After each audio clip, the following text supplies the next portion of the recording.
Over 4 decades, Aberdeen has built deep relationships throughout emerging market economies. And each episode of our Emerging Markets Equity podcast is your chance to eavesdrop on an agenda-setting conversation between me, Nick Robinson, and some of our brightest minds, figuring out the opportunities in key emerging markets.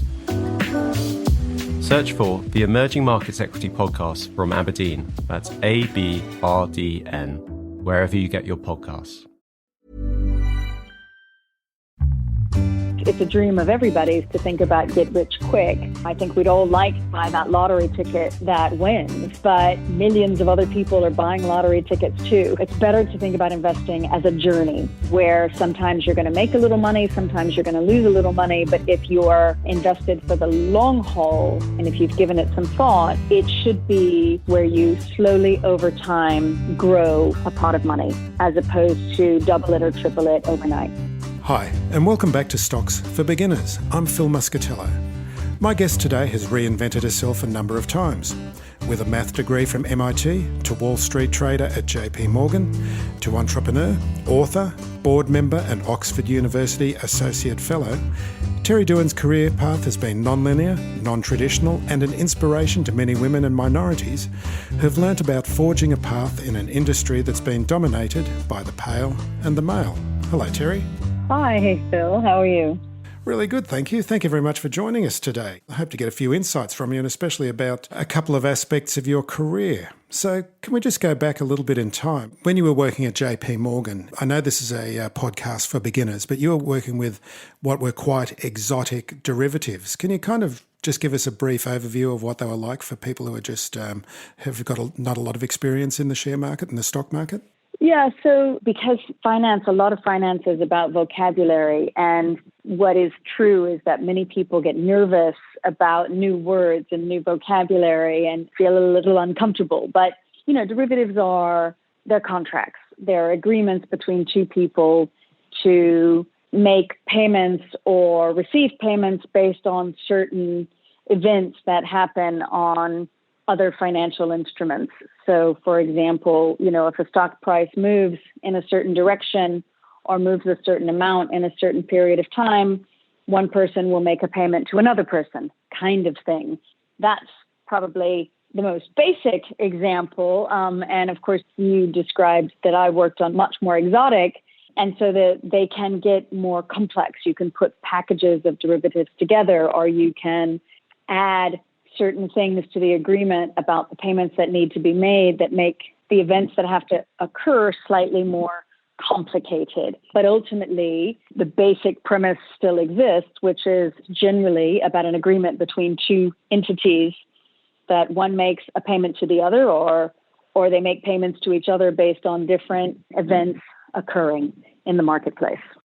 And when we were speaking previously, you were telling me that you were dealing with risk and managing risk. Now, during the time of the global financial crisis, the whole of the risk process seemed to go into a state of failure. Was that what it was like at the time?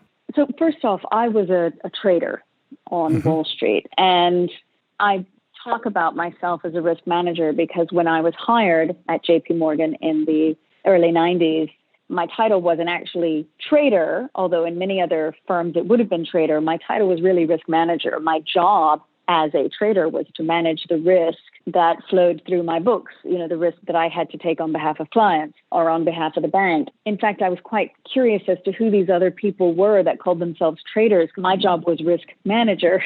And so initially I thought that maybe we had different roles.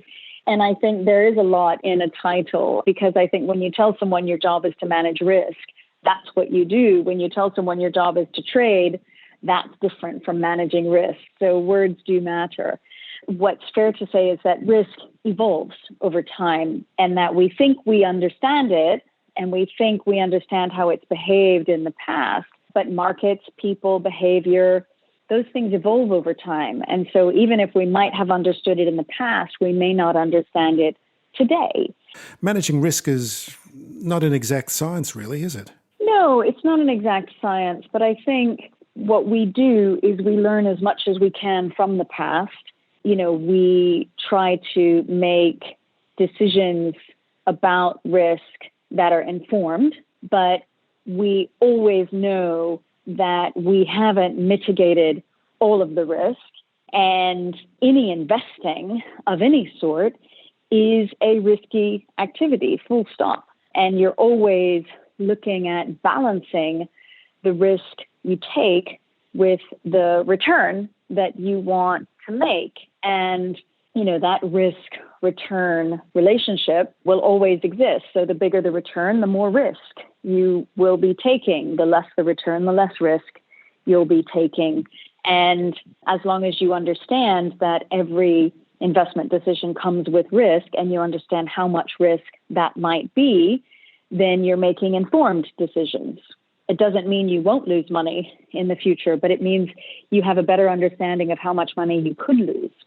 Considering the size and power of Wall Street, what do beginners need to be aware of when they approach investing? I think this idea of every investment decision comes with risk. And, initial investors need to be thinking not just how much risk might I be taking when I invest in this particular product, but how much risk am I prepared to take when I invest in this particular product? And, there needs to be some discipline around that, which is I've got this much money to invest. How much risk should I take on this money? And that amount of risk that you're prepared to take will have a correlation to the amount of return that you can make. So it's about understanding your own risk tolerances, as well as having a good understanding about what a sensible return might be. And there are no get-rich-quick schemes that exist. And, investing as an individual really needs to be thought of as a long-term plan. It's not going to turn your fortunes around overnight. I think a lot of people get disappointed when they hear that, because a lot of people, when they get first started in the stock market, they think, I've heard about a particular stock which has gone absolutely crazy and I'm going to make a lot of money, like one of my friends did, or someone that I heard about on the news. And you can almost hear their shoulders slumping when you tell them the reality, that it's actually this long-term goal that is going to mitigate the risks and guarantee much more chance of success. I think that's a great way to put it, which is, if you think about the big successes that we've all heard about of individual stocks that have just, shot up and made 2 times, 3 times, 10 times, the original investment. Those are individual success stories in a sea of thousands, and I mean thousands, tens of thousands of different investment opportunities. And being at the right time, at the right place, if you're able to do that, you're incredibly lucky. More than anything, that's been luck. And, even if you look at some of these huge upward spirals of some stocks, if you look at the chart of that stock from inception, what you'll find is that the first 10 years that business was growing, the stock went nowhere. And then you hear about it because it suddenly did hit its success point. But there were numbers of investors who sat in that stock for years and years and it didn't go anywhere. And so I think it's a dream of everybody's to think about get rich quick. I think we'd all like to, buy that lottery ticket that wins. But the fact of the matter is millions of other people are buying lottery tickets too. So it's better to think about investing as a journey where sometimes you're going to make a little money, sometimes you're going to lose a little money. But if you're invested for the long haul, and if you've given it some thought, it should be an experience where you slowly over time grow a pot of money as opposed to double it or triple it overnight.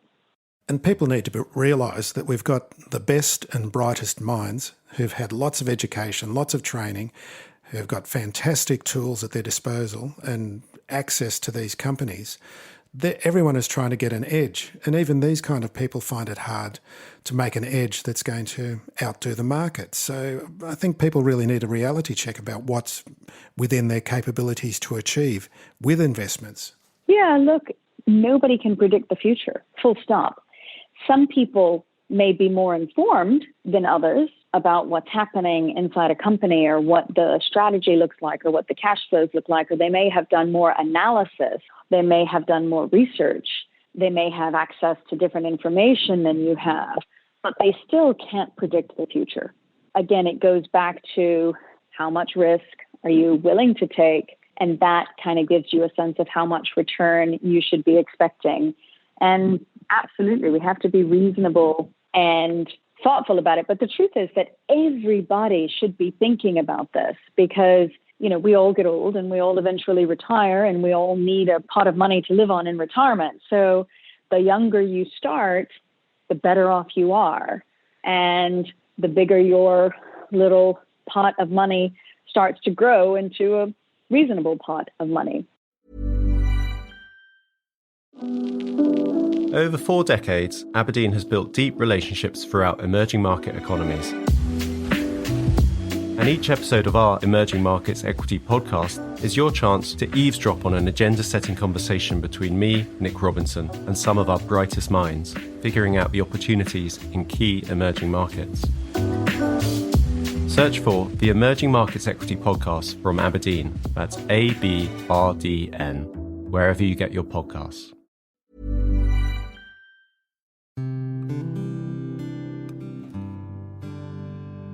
You talk about risk and the tolerance for risk and understanding that there is some risk involved in this.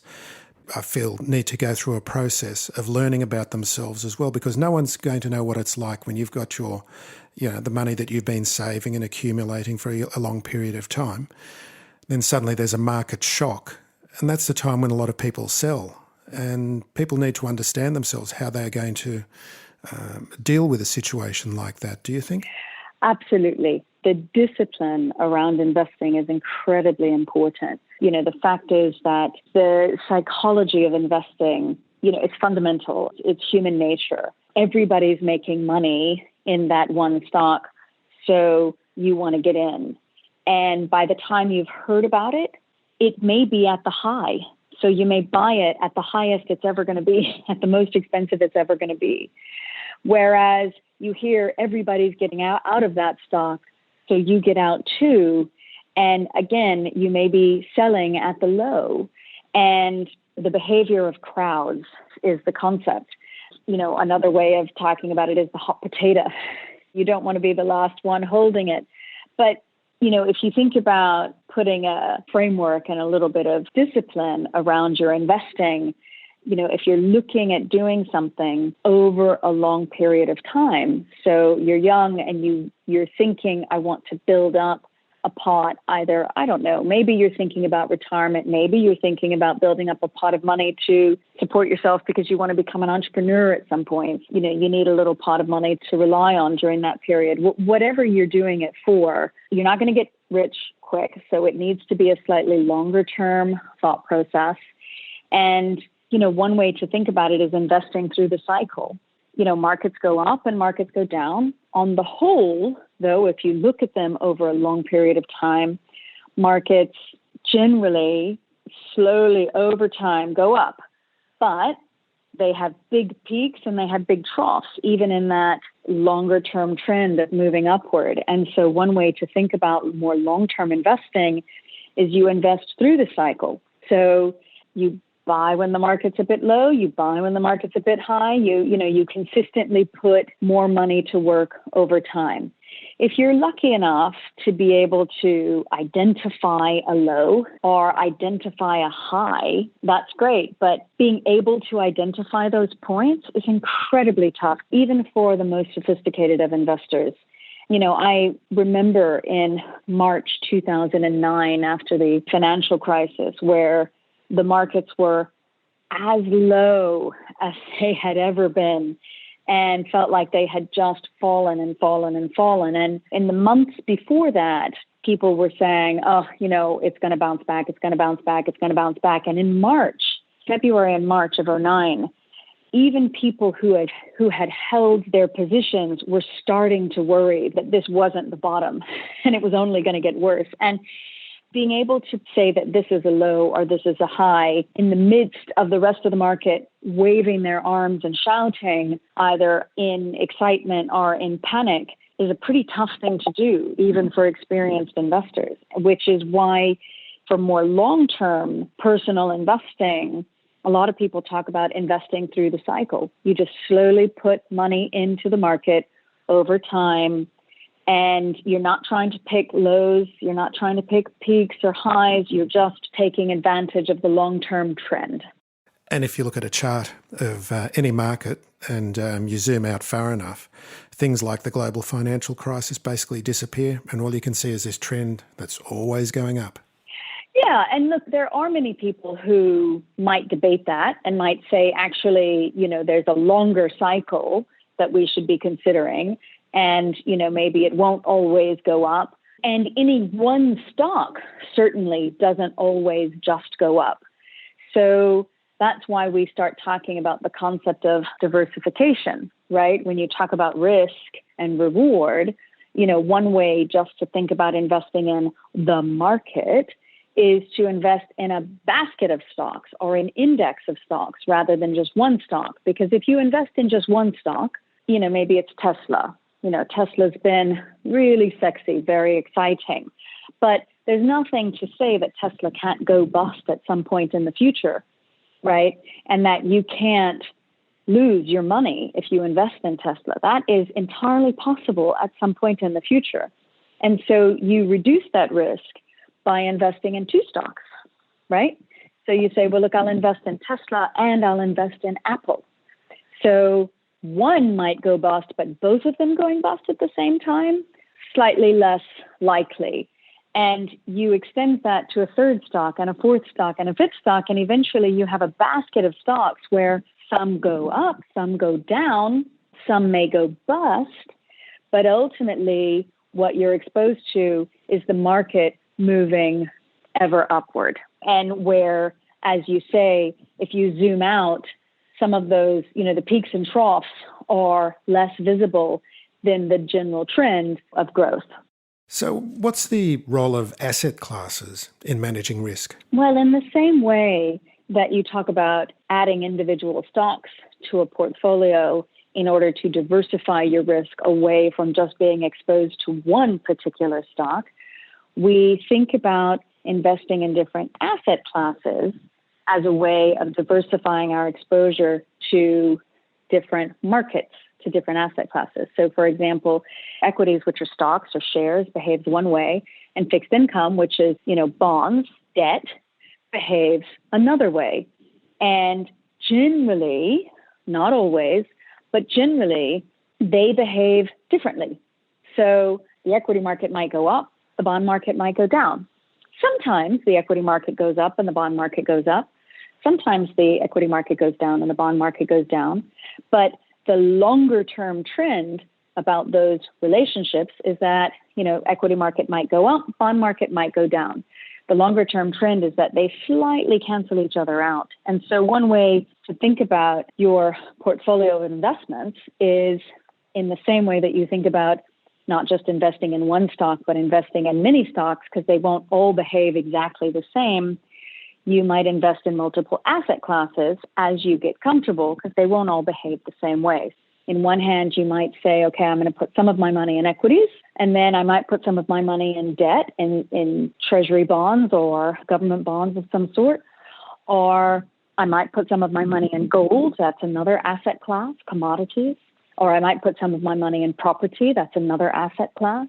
And the idea being that the more you diversify, the less risky your overall portfolio is, because some things might go down, but other things might go up to counter that. And so it's always a question of how much risk you're willing to take, how much you're prepared to being exposed to just one asset class, how volatile or how risky that one asset class is, and how comfortable you are personally with it. And of course, your comfort and your risk tolerance as an individual may change over time as well. Well, that brings me to the point about that formula, about how you should change the balancing of your risk via your asset classes according to your age. What's the formula that you've got? It's 100 minus your age? Yeah, it's 100 minus your age. It's a well-known starting point in the world of personal investing, which is that when you're young, the majority of the money you have, you can take more risk with it because you're young, you have many years to work, you have many years to earn, you have many more years to put money aside. And as you get older, you should be thinking about taking slightly less and less risk because you have less years to work, you have less years to set money aside. So the rule of thumb is 100 minus your age. So when you're 20, 100 minus your age is 80. That means that 80% of your investments could be in riskier assets and 20% can be in safer assets or asset classes. And as you get older, you slowly shift the amount of money that you have in risky assets and you put them into less risky assets. And the broad way to think about that is equities versus fixed income. Equities is considered to be more risky. As a result, more return. Risk and return go hand in hand. So equities are more risky, but they have more return. Fixed income, less risky, but less return. So what many people do is they say, okay, the rule of thumb is 100 minus your age is what you should put into equities. And your age is what you should put into fixed income. And slowly over time, you grow a portfolio by having the majority of it in equities. And then you slowly over time shift from equities into fixed income. And then by the time you're ready to retire, you have a pool of money that's generating an income for you to retire. So that pool of money is safer, but it is generating an income that you can live on. And that income in fixed income is in the form of coupons. Whereas in the equity market, you don't always get an income when you invest in stocks because not all stocks pay dividends. Yeah, that's just growth, isn't it? It's just growth that they're looking out for. Yeah, the more risky stocks don't pay dividends because they're growing. They're growth stocks. The more mature stocks who have less growth are paying dividends because they're not always growing. They're more mature businesses.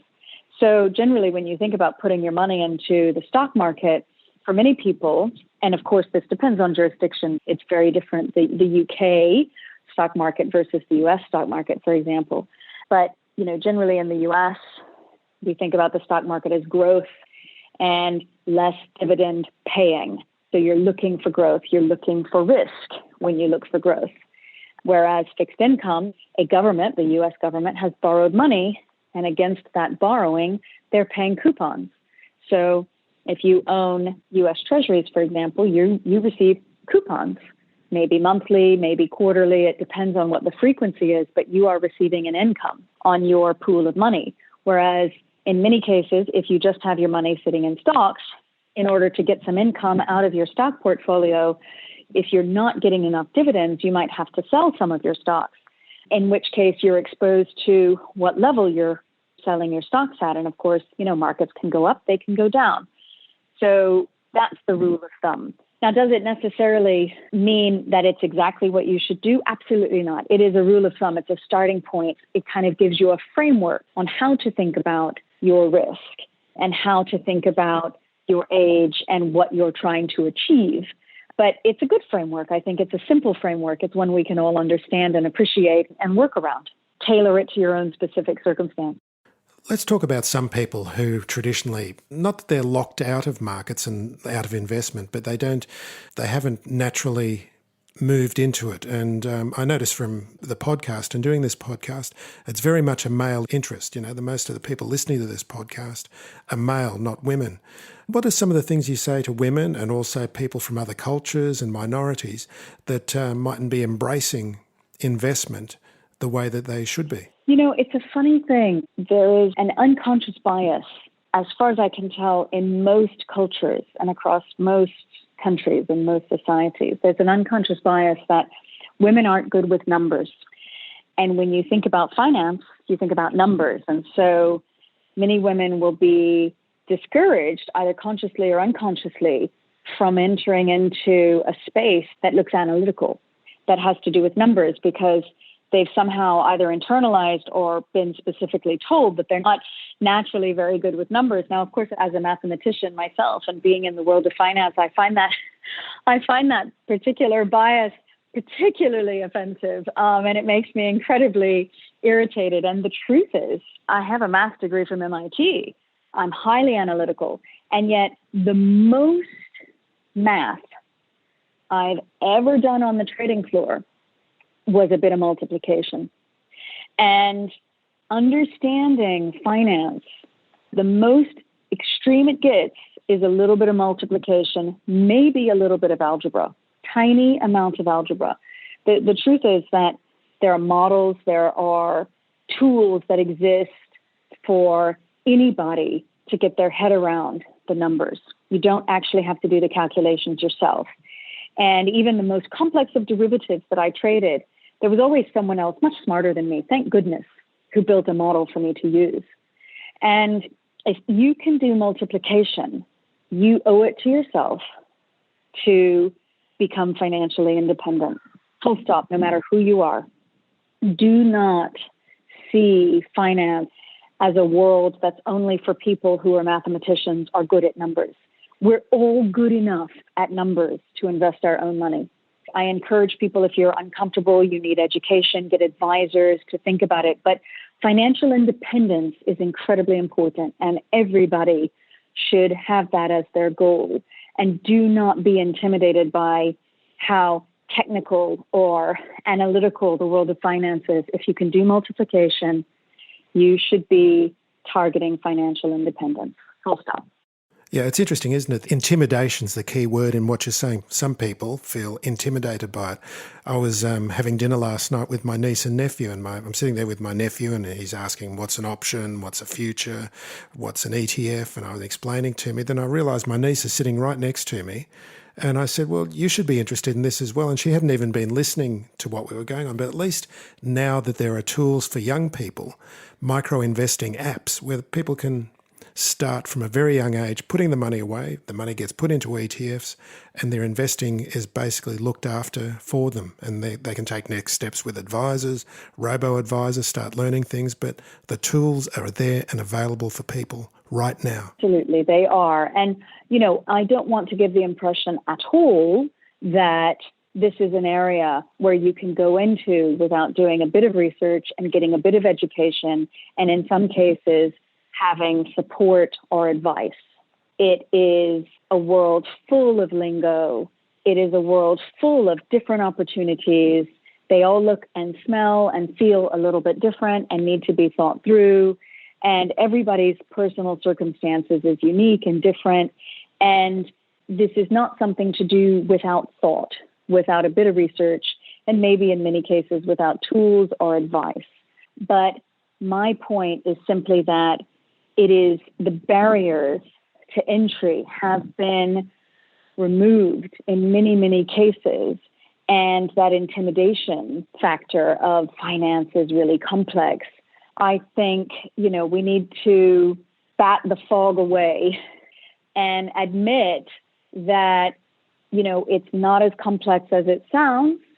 And if you can do multiplication, you can follow the numbers and you can understand it. Everybody has a responsibility to themselves to be financially independent as much as they can. And understanding this and putting a little effort into it is important. Terri, it's been great talking to you. Thank you very much for your time today. It's been a great pleasure talking to you. Well, thank you. I'm delighted that you are putting out as much education and information for people to help them on this journey. It's an important one. It is. It's very important, yeah. Start young. Everybody, start young.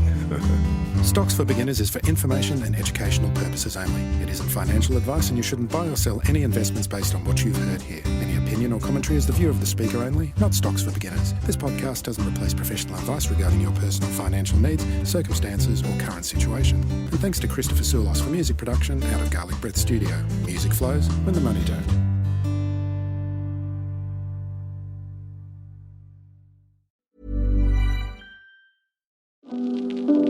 Over 4 decades, Aberdeen has built deep relationships throughout emerging market economies.